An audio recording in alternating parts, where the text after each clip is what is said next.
VIII-III веках до нашей эры обширные территории, занимаемые современными государствами Средней Азии и Казахстаном, населяли многочисленные кочевые племена, которых в древнеперсидских клинописных текстах называли саками — свободный человек, доблестный муж, воин.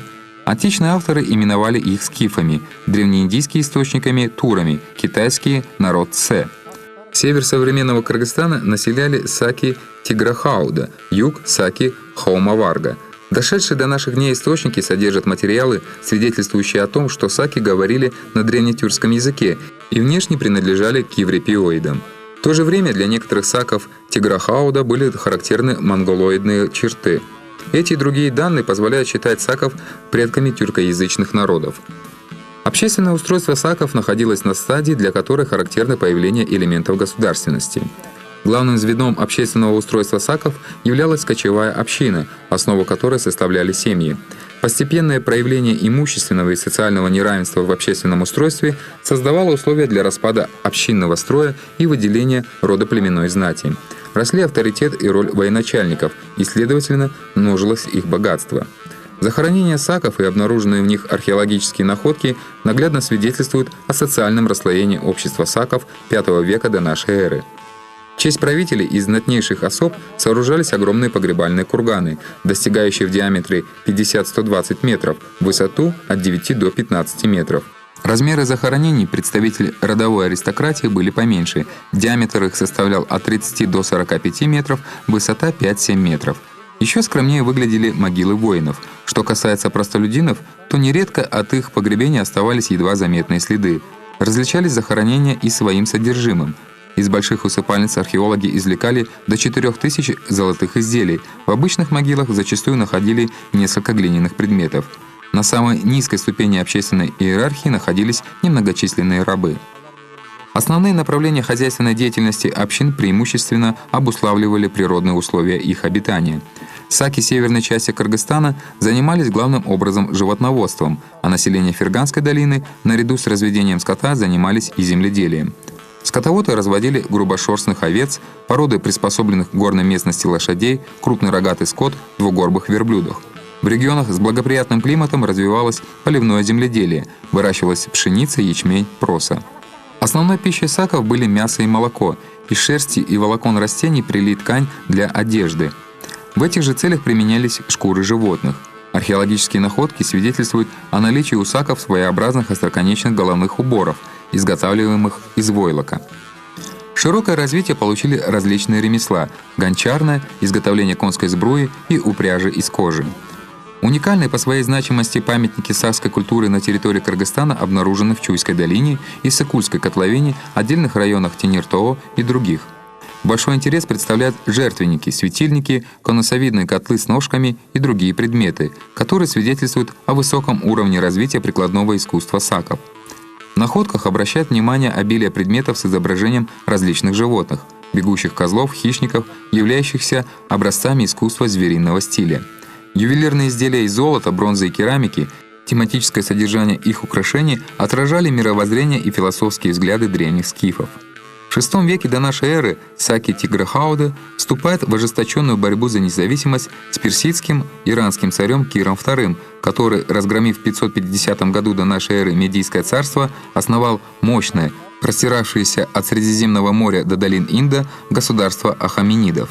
Сочинения великого греческого историка Геродота свидетельствуют, что Кир II считал себя богоподобным и непобедимым.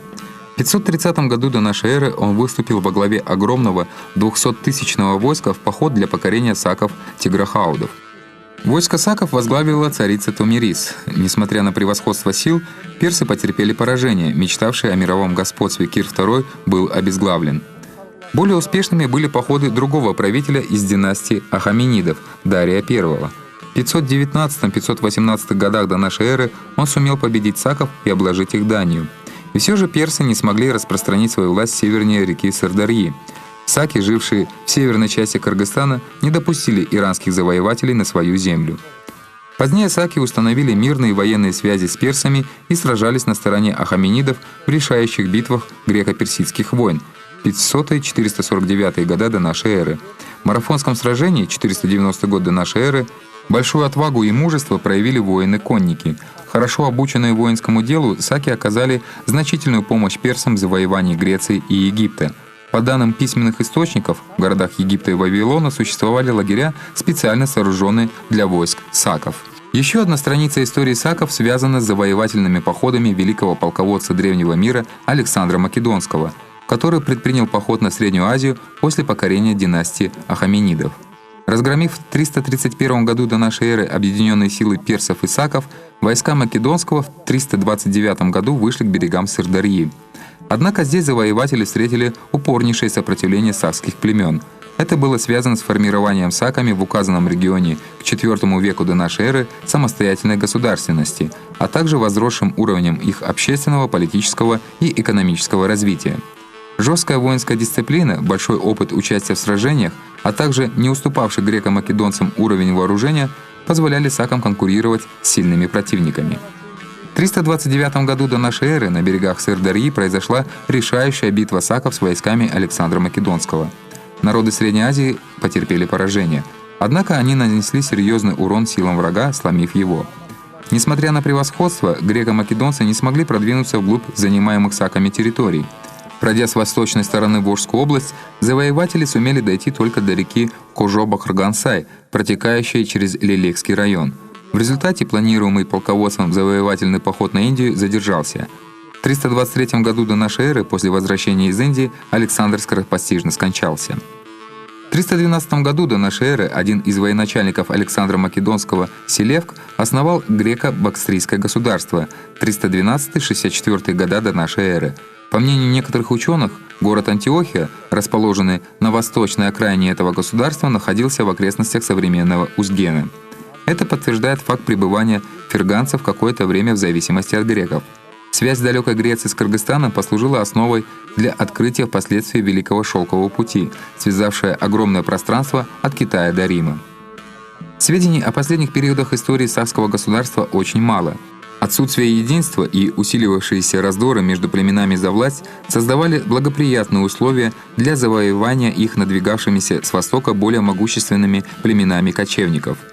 Во II веке до нашей эры владения саков, расположенные за рекой Сырдарья, захватили юэджи, тохары, которые были вытеснены из восточного Туркестана племенами хунну, гуннов. Однако надолго закрепиться в Тенир-Тоо и Ферганской долине юэджи не смогли, поэтому, вступив в союз с саками, они завоевали греко-бактрийское царство в Средней Азии. В середине II века до нашей эры населявшие центральный Тенир-Тоо сакские племена подверглись очередному нашествию со стороны усуни, которые двигались из восточного Туркестана. Усуни, значительно окрепшие в период могущества и расцвета Хунской империи, стремились к самостоятельности. Это вынудило саков Семиречья в поисках убежища мигрировать на запад, вглубь Средней Азии, в недоступные горные территории. Оставшаяся часть саков, ассимилировав с усунями, в последующем положила начало формированию новых этносов.